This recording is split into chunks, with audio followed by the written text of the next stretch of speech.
I've been making a roguelike game in Minecraft, and we have come a long way in the past few episodes.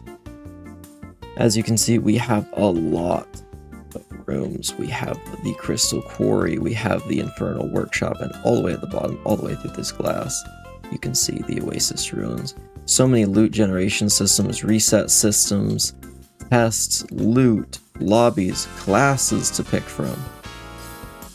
And yet, every single zone, I have added bosses so far, yet we haven't done that quite yet for the Crystal Quarry, which is what we will be working on today, among a lot of other smaller things. So why don't we get to work on building some rooms for mini-bosses? Now, I have two ideas for mini-bosses right now, and this is a fairly simple room for the first one. It is a amethyst-covered cave with a few pillars to run around on either side. There are 3 total, and you got the one in the middle. This room is going to contain 2 giant beetles, which we will work on very soon. But I don't just stop there. We have this room, this large dome that is a geode that has had rock almost form back up around it as it's been crushed in and flattened in the center. And this is going to be the home to a amethyst-covered earth elemental. So why don't I get to work making both of those? Alright, here is our first creature. This one is less impressive, and I actually think I might change this design a bit because I think it's a little basic right now.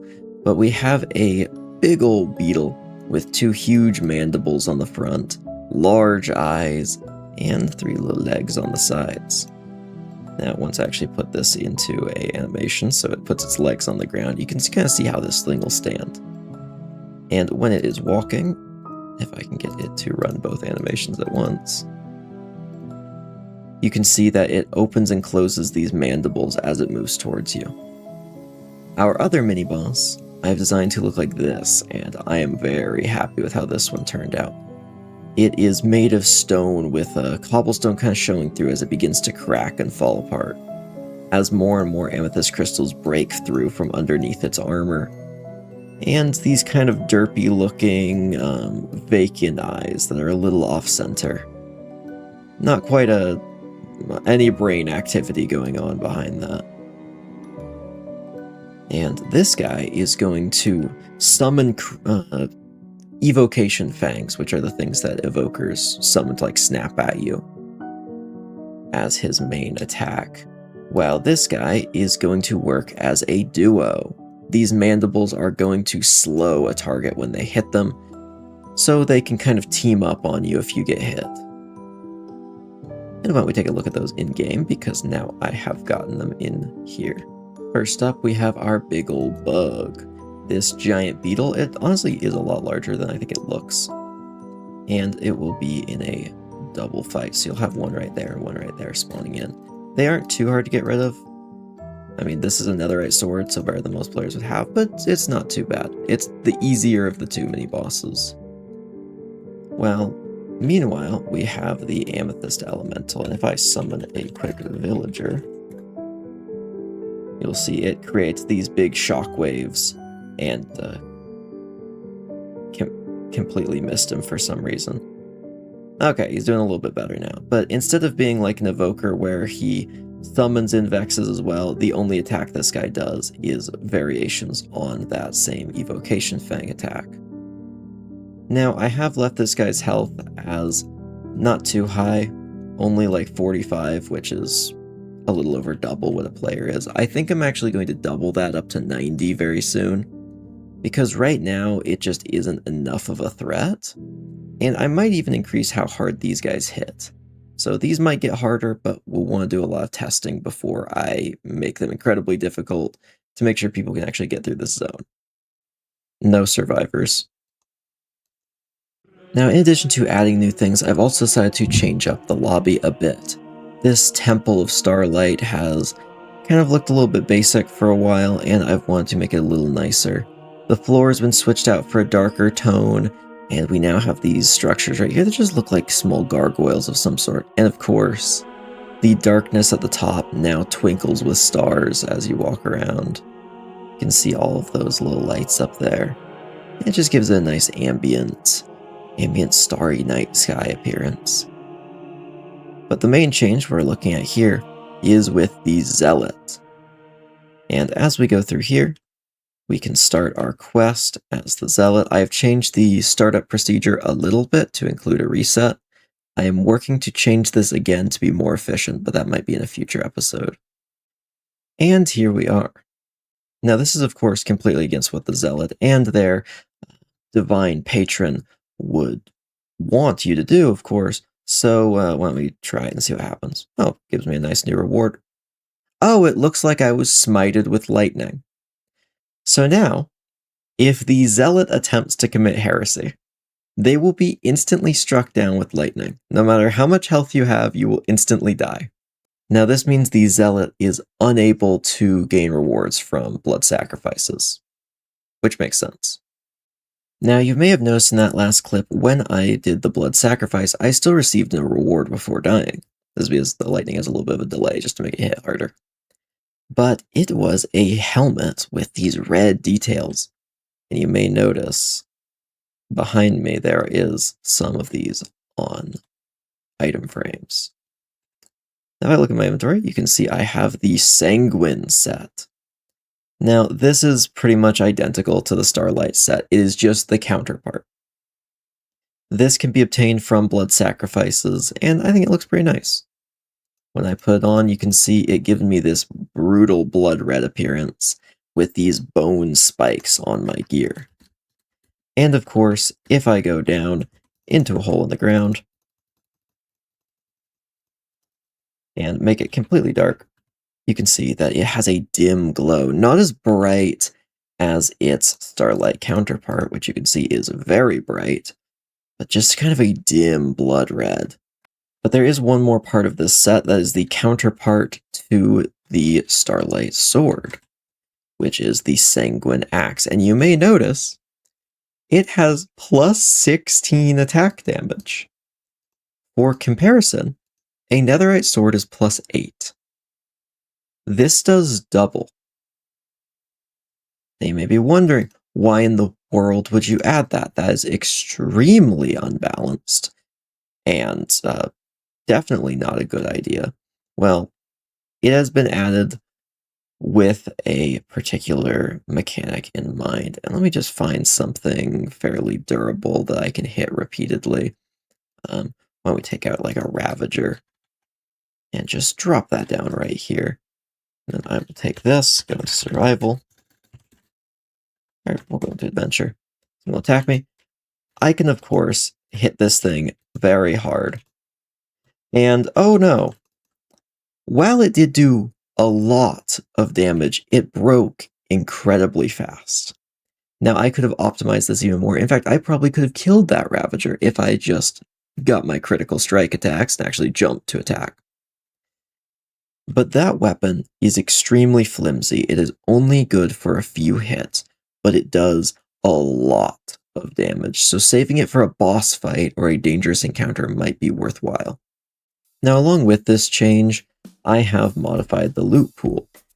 This used to be identical to the treasure, which is what you get from bosses. Now, it has its own loot pool, where you can get the full Sanguine set, including the axe. A trident is now available, and I have removed trident from the loot pool for ranged loot. Only these two are available now, which that may change again, we'll see. And you can now also get a netherite spear, or a bloody fang, or even withering arrows. This is the only way you can get these, as well as a lot of emeralds, 30 to be exact, so quite a bit. And that has made us separate out the treasure loot into its own category, and it now just gives you the normal diamond gear, a little bit of netherite, and you can actually get mercenary contracts and clockwork creepers, so various types of summons from this as well now, including strength potions and a couple golden apples. So that should help it be a little bit more varied and mean there's a difference between the blood sacrifice loot and the boss loot. And now that we're taking a look at new loot, why don't we look at the lead-in room for the main boss fight we'll be working on today. This is just a little cavern full of amethyst. I almost said emeralds for a moment. Yeah, not quite the right color. But it gives you a potion and a arrow every time. Just the same rewards, just like every other section. And of course we have a second variant of this, which it seems like the amethyst has overtaken the wood here. That's really weird, probably. We shouldn't be doing that. I'm not sure how that works. That's probably nothing. But it gives you the exact same rewards, a random type of arrow, random type of potion. And for when you finally defeat the main boss here, which we'll be showing in a moment, it will lead into this nice little room where you can receive your reward. Well, now that we've gone through all of that, why don't we take a look at this new boss room. This is going to be the lair of the Crystallid Sovereign. Now earlier, we showed the Crystallid Sentinel, which I believe is right here. This large beetle. Now, I would just call it the Crystallid if it was the only variety, but it's not. This room is the center of the hive. You can see a big geode on the ceiling, a lot broken open large geodes in the sides, and all of these little ones, they're just one block all over the room. Now how this fight works is when you walk in and press this button, every single geode is going to break open around this room except the top one. And I guess the ones that are already broken open. So all the little ones. And in there they are going to reveal 2 new enemy types. So when we hit the button and test it out, as you can see, these are going to start breaking open into little beetles, as each of these is a little geode. As you can see, there are 2 varieties that pop out. Now, these little creatures, they build their nests in areas with these magic crystals and feed upon the magic. So they burrow into and lay their eggs inside of geodes, so they crack out of the geodes. Sometimes there will be multiple inside, or they'll just build a hive in one of these bigger ones like over here. And they have chosen this cavern. And as you can see, there are a lot of enemies. And we've got the Crystallid Swarmer, a little beetle, little baby little guy who's just cute. And the much more elusive Crystallid Spitter, these ones that float around. And when you're actually in the game, they are going to try and hit you with spit projectiles. Now, I do not have the health for this, but as you can see, they all die pretty easily. Let's try and rescue myself. Okay, I survived. As you can see, all these little guys swarm you. They're not too hard to kill, but there's a lot of them. Now, these flying ones are hard to get, but they are probably the most dangerous. Also, these things only do like half a heart of damage at a time, but there's enough of them that they can really start to chip away at you if you're not careful. Once you do that, then nothing will happen because I missed one somewhere and they're not aggressive. Oh, there he is. The main geode breaks open in the ceiling, revealing this guy right here. This is the Crystallid Sovereign, now here to protect its young. This is the creature that laid all of the other eggs that have just broken open. And you may notice that they are starting to crawl out of the crystals on the side of the room, and even flying ones are occasionally spawning in out of this. As long as this creature is alive, these creatures will spawn. And they will continue to swarm the player until they can completely take down this creature. Now, of course, this will be much harder in survival. Once you destroy this, then they all disappear. And that is going to be our new boss fight. Now, you're probably wondering, how in the world does all this work? Well, I can show you. Once you press this button, it activates just a couple command blocks right here that pretty much remove this little thing and put a redstone block up above. The redstone block goes in this layer, right in the middle, and powers all these redstone lines. Each of these is a summoner for a little bug. This removes the basalt, so pretty much each of those breaks one of these, replaces it with the custom hatched geode block that I have made. which is right here, turns into that. So it breaks open each one. And then the chain command block on top, this green one, summons the bug about a 20th of a second afterward. Up top, one of these right here, this is the very last one. It has the longest delay. That's about, I believe that's about 22.5 seconds of delay. It uses this extra chain on top to put a redstone block over here. Over here specifically. Sorry, I couldn't find it for a sec. These command blocks summon in our little friends in the geode above the player, right as I explode the roof to let them drop down. So we're actually just putting them in there like right before they need to be used. Now, these all just detect pretty much is the boss fight over. And since we have these, which as long as the Sovereign is alive, these are summoning additional enemies in the geodes, we want to make sure they stop if the player dies. So this is essentially a kill switch. If the player dies, it breaks this and they'll stop summoning. And over here is the end switch for if the player succeeds. If the Sovereign dies, then it does all the rewards.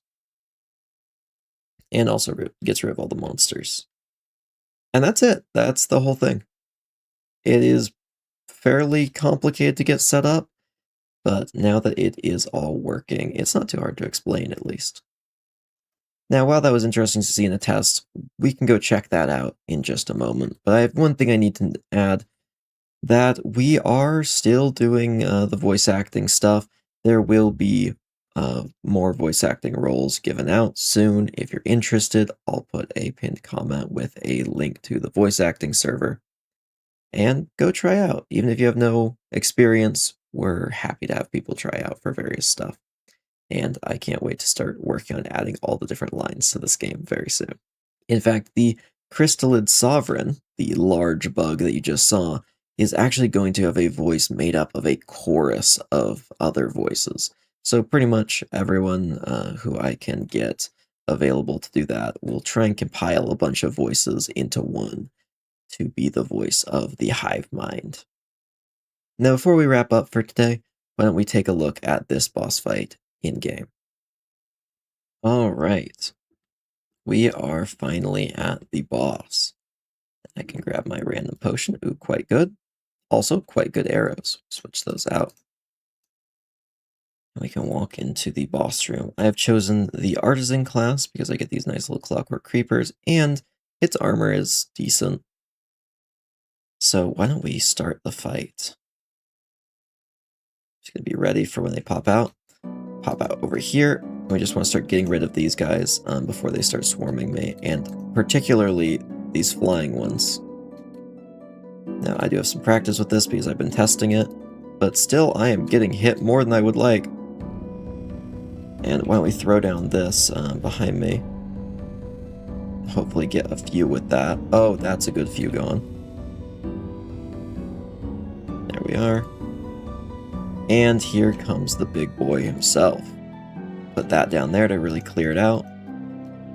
And we just want to do damage to this while trying to avoid the little guys all around. Now the Sovereign himself is not really super tough, though the various other creatures swarming can be a big threat, and honestly I don't think I can keep them under control at the moment with this build. So let's just try and do enough damage to kill the Sovereign in time, and we were able to. Now that's with a lot of practice, and I know what order they all spawn in. Oh. One slip through. Well, there's a bug I have to fix. But now we can get our reward. And of course, this gives us the transition to the Infernal Workshop. Though in next episode, now that we've finished this particular zone, I think it's time we start working on one of the new zones. And I put a poll out on YouTube asking everyone who is willing to answer what zone should be next between the Forsaken Boneyard and the Coral Sanctum. And where it stands right now, it is with the Coral Sanctum. So I am starting work on that very soon. So thank you for watching, and I'll see you in the Choral Sanctum.